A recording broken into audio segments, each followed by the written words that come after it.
Hello there, welcome to Planet America's Situation Room. I'm John Barron. I'm Licciardello, and we've got the situation. There's growing controversy over the legality of the U.S. strikes on those boats. American B-52 bombers seen here flying off the coast of Venezuela in a show of force by President Trump. Because he doesn't want around with the United States. Trump admits he sent the CIA into Venezuela. We'll ask a former CIA chief of staff if this could mean war. Meanwhile, millions march in anti-Trump rallies, and friend of the show John Bolton pleads not guilty, while a very guilty George Santos is freed. But first, for a president who openly lobbied for the Nobel Peace Prize, likes to call himself the President of Peace, and also falsely claimed to have ended 8 wars in 8 months, Donald Trump suddenly seems very keen to go to war with Venezuela, their drug cartels, and maybe the regime of President Nicolas Maduro.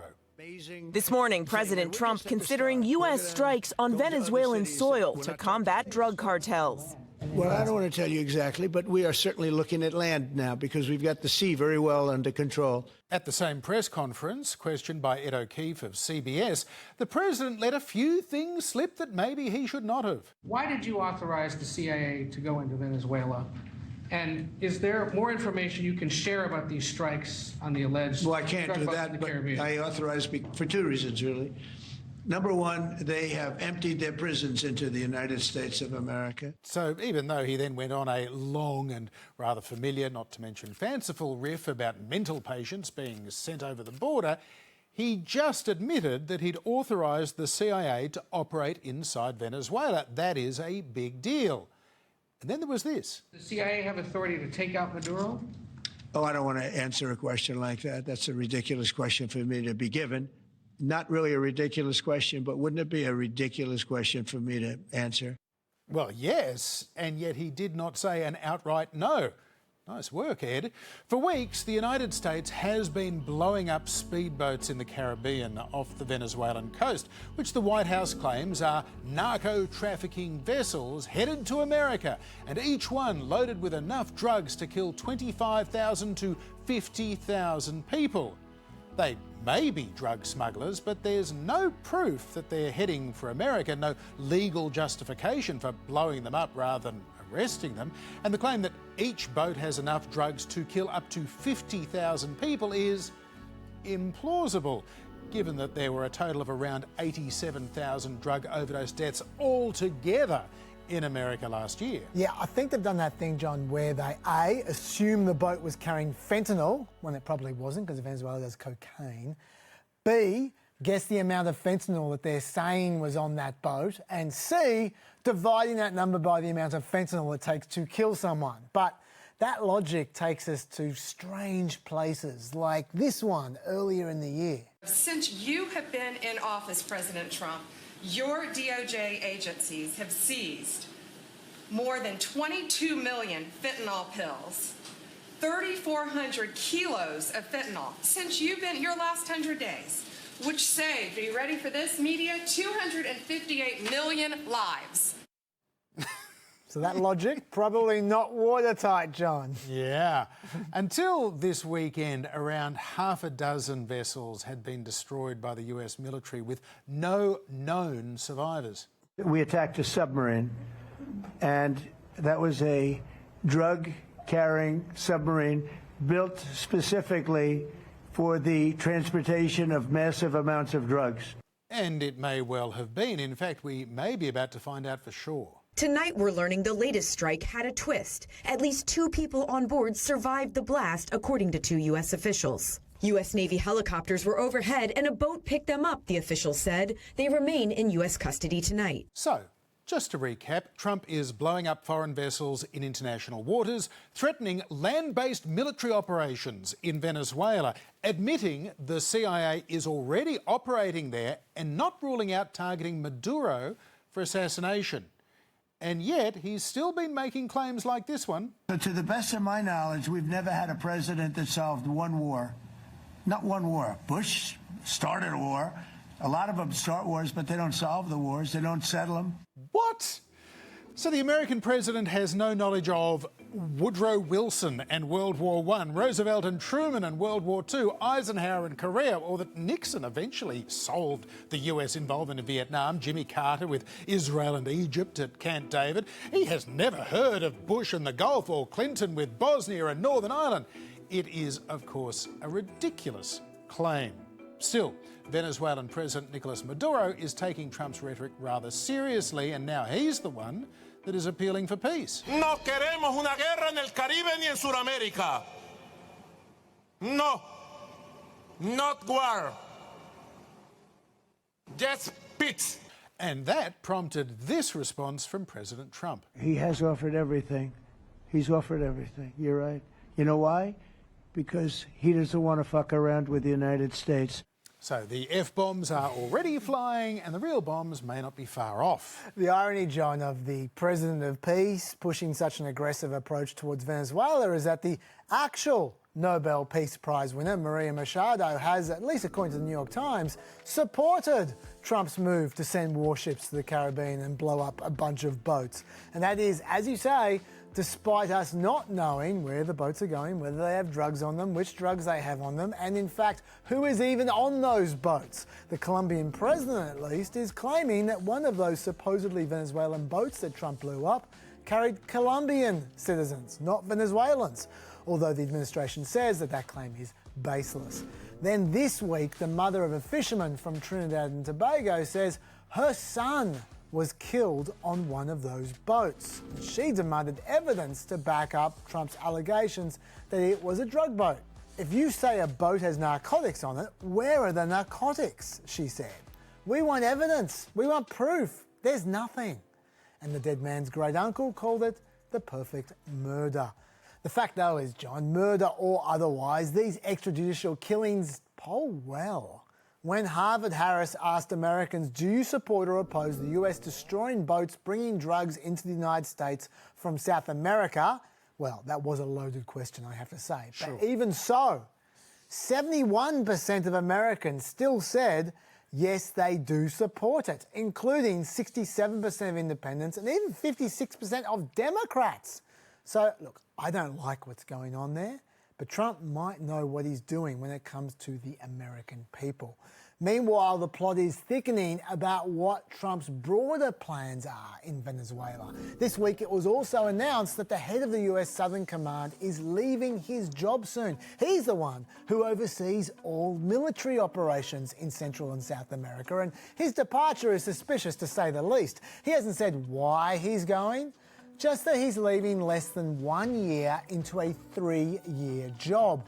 Is it because he disapproves of what he knows is coming? He hasn't criticised the administration publicly so far. We just don't know. Congress are sus about this all, though. Senator Tim Kaine is leading a bipartisan effort to stop Trump from unilaterally declaring war on Venezuela if he wants to. He filed a resolution in the Senate that'll force a 10-day waiting period before any war in Venezuela, which was co-sponsored by Adam Schiff and Republican Rand Paul. Kaine said, the pace of the announcements, the authorization of covert activities and the military planning makes me think there's some chance this could be imminent. He already tried to limit Trump's war powers in the Caribbean last month, and it went down 48 to 51 in the Senate. But maybe we'll have better luck this time, although I'm not holding my breath, John, that the Senate are going to actually start doing their job again. It's anyone's guess where we go from here. It is, but we can tap into some expertise, because for more on this, I spoke to Larry Pfeiffer. He served in the US intelligence community for over 3 decades, including as Chief of Staff at the CIA and Senior Director of the White House Situation Room, the real one.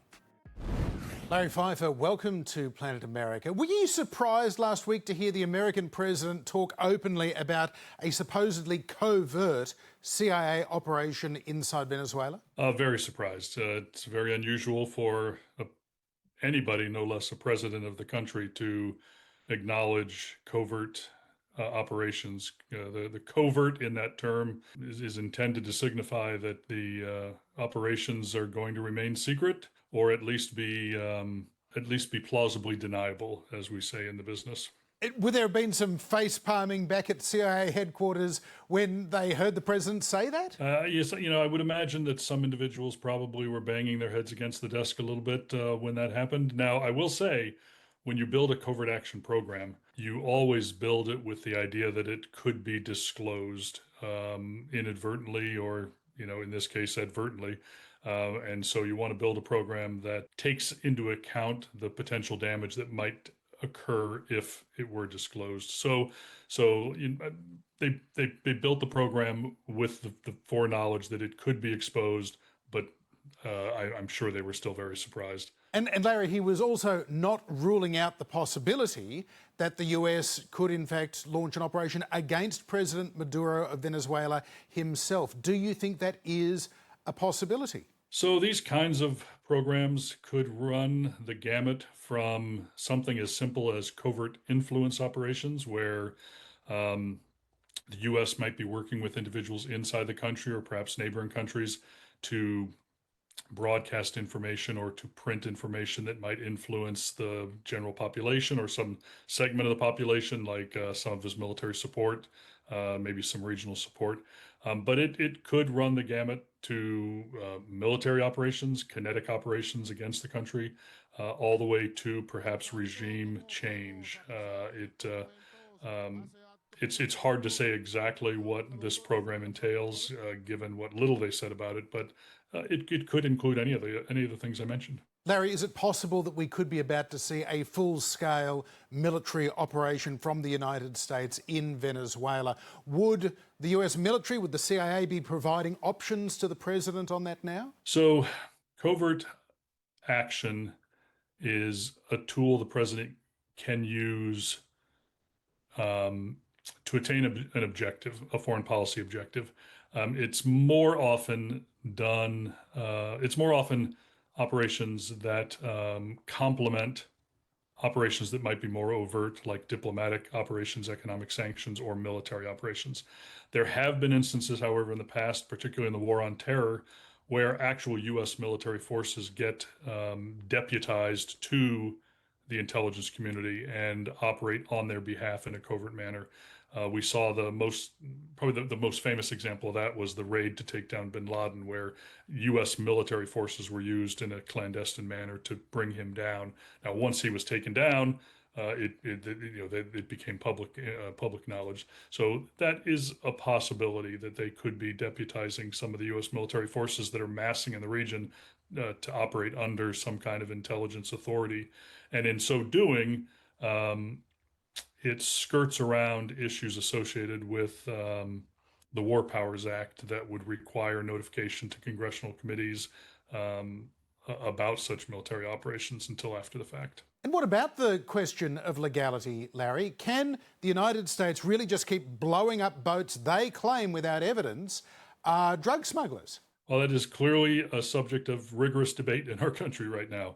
There are many people who say that the president doesn't have independent authority to do that. This president, however, appears to be identifying his Article 2 commander-in-chief authorities as giving him all the authority he needs to take action against something he deems is a national security threat. Historically, U.S. military operations have been most successful when they have had the safe harbor of congressional approval, some kind of congressional authorization to conduct war or to conduct military operations. That we are absent that today. And although our Congress at the moment appears to be either quietly acquiescing to the executive or rubber stamping what they do, it does raise the possibility that over time you could have some significant congressional concern develop over time.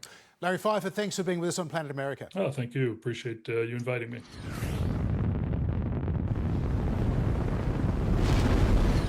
The former Republican Congressman George Santos was accused of a litany of crimes, including filing fraudulent Federal Electoral Commission reports, embezzling funds from campaign donors, stealing identities, charging other people's credit cards without their authorization, obtaining unemployment benefits through fraud, and lying in reports to the US House of Representatives. After Santos was charged with those crimes, the House of Representatives voted to remove him from office, and he became just the 6th representative to ever be expelled from that august chamber.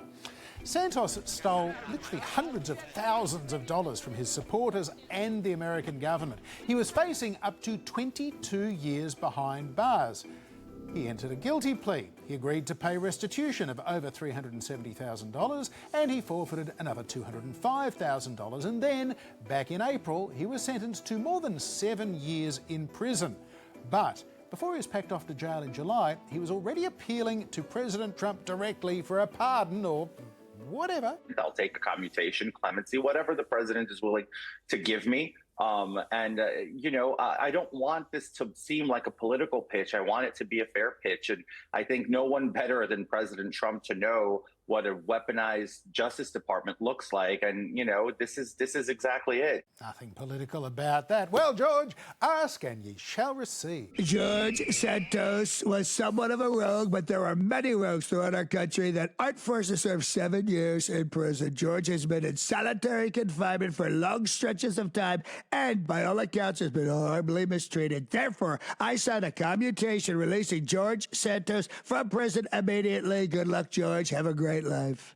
And George was immediately back on cable television news. Meanwhile, Donald Trump's former national security advisor, John Bolton, has been indicted. The indictment charges Bolton with a whopping 18 counts, 10 for unlawful retention of national defense information, and 8 for transmitting it through his personal email and messaging apps. Now, there's quite a bit to this, but essentially John Bolton kept a handwritten diary, including notes from White House meetings, which he then had transcribed. He says to use when writing his 2020 memoir, The Room Where It Happened. According to this hefty indictment, he routinely transcribed handwritten notes from secure White House meetings into Word files and then emailed them or messaged them to 2 relatives. Neither relative had a security clearance or any authorization, for that matter, to receive classified information. Not only that, but potentially making matters rather worse, Bolton used a personal email account which was later hacked by somebody that the US thinks was linked to the government of Iran.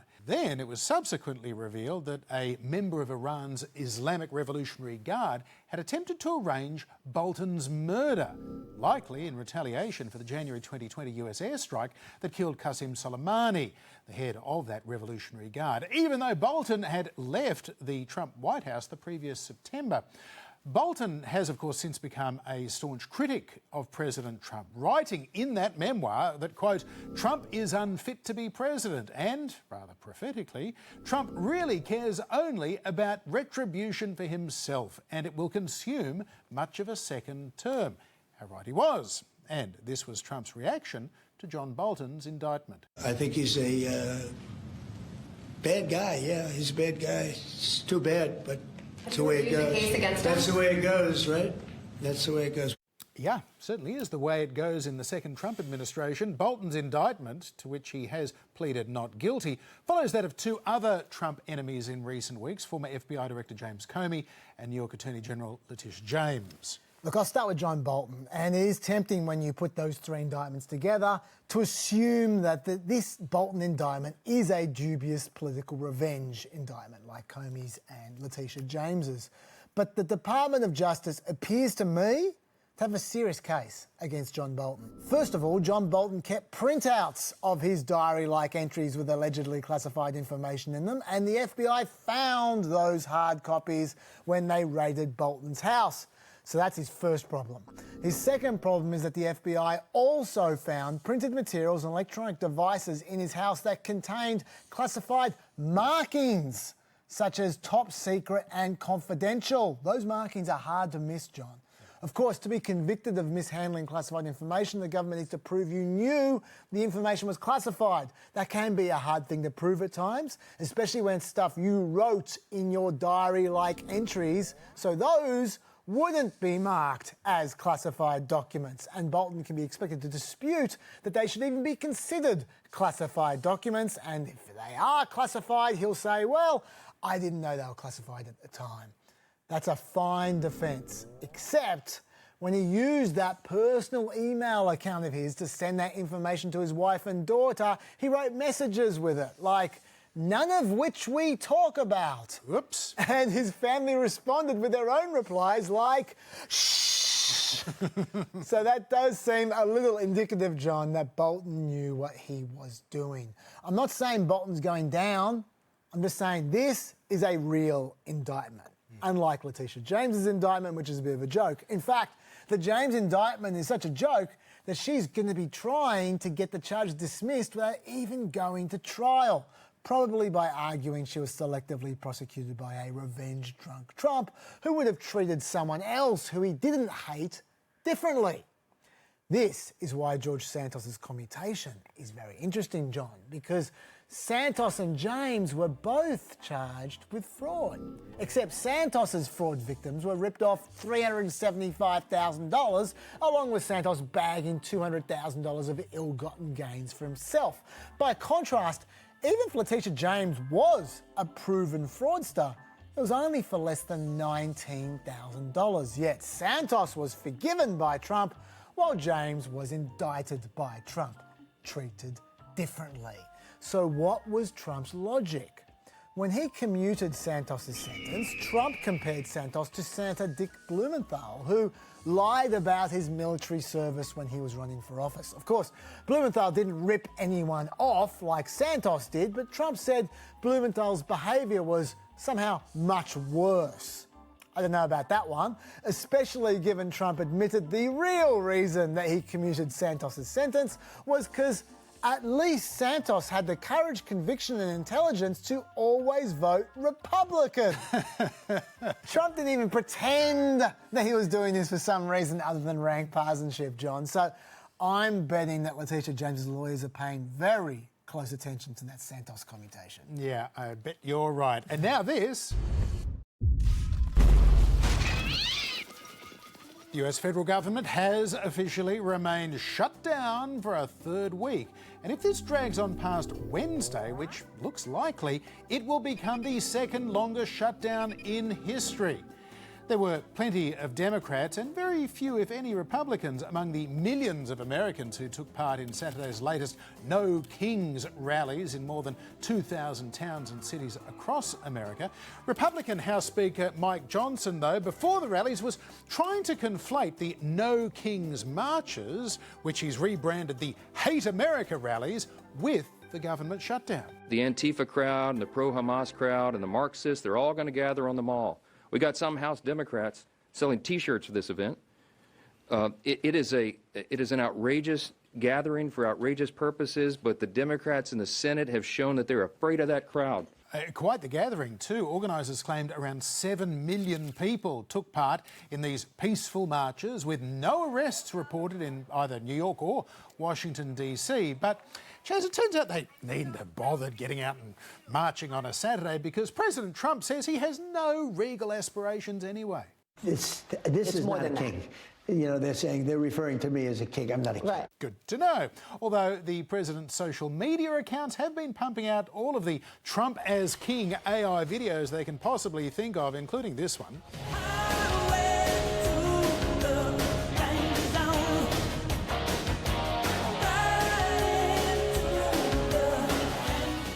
I'm thinking that's not chocolate, so much for the right to peacefully protest. Well, there's no constitutional right to protect you from AI slop, John. As you say, organisers are claiming 7 million attendees. Independent assessments are putting the median estimate at more like 5.2 million people, with an upper bound of 8.2 million people. But regardless of which number you use, it does seem to have been the biggest single-day protest event since 1970, surpassing even the 2017 Women's March. Admittedly, these protests don't always work spectacularly. See resistance hero George Conway's effort, for example, on the weekend. Hey, Donald J., how many kids did you start today? Hey, Donald J., how many kids did you start today? Hey, okay, that's it. Use these? You can't quit after 2.5 chants. Come on, they're with him. No commitment at all, John. But look, it's actually been an extremely active year for protests this year. They aren't always covered in the news, but so far this year, there have been almost 4 times as many protest events as there were in 2017 during Trump's first year. Having said that, protest activity still hasn't become so dominant that it's forcing people to pay attention. Political scientists say that it's usually when about 3.5% of the population mobilises in peaceful protest that it becomes nearly impossible for the government to ignore. So in America, we're talking about 12 million people, and the No Kings protest wasn't even close to that by anyone's numbers. Although the fact that Fox News pretty much ignored the protests after they occurred could be seen as a sign of success, John, because Conservatives were really hoping to make something out of them. As you said, Republicans like Mike Johnson were badging the protest a Hate America rally, and administration officials came out dutifully, one by one beforehand, to pre-spin it. We're on day 15, and it doesn't look like there's any sign of a deal. Well, you know, there's a thought out there that they're at least waiting to this crazy No Kings rally this weekend, which is going to be the farthest left, the hardest core, the most unhinged in the Democratic Party, which is, you know, a big title. And, you know, no kings equal no paychecks. On Fox News, they made things seem especially nefarious, reporting that George Soros was funding many of the organisations leading the No Kings protests, and the Justice Department was investigating potential racketeering charges against the protesters who were supposedly part of shadowy anti-Israel groups and a network of left-wing violence. You get the idea. Ted Cruz didn't even need to wait for the rally to occur before condemning the riots that would undoubtedly ensue. You look at this No Kings rally, and there's considerable evidence that George Soros and his network is behind funding these rallies, which may well be riots all across the country, and Soros is writing the check. So, John, the fact that when the protest actually happened, the best Republican congressman could do was to attack rhythmless boomers trying to dance and trying way too hard to look like they're having fun, well, that's some indication of just how peaceful and spirited the protests actually were. It could be one for the annals of history. Maybe not these annals, though.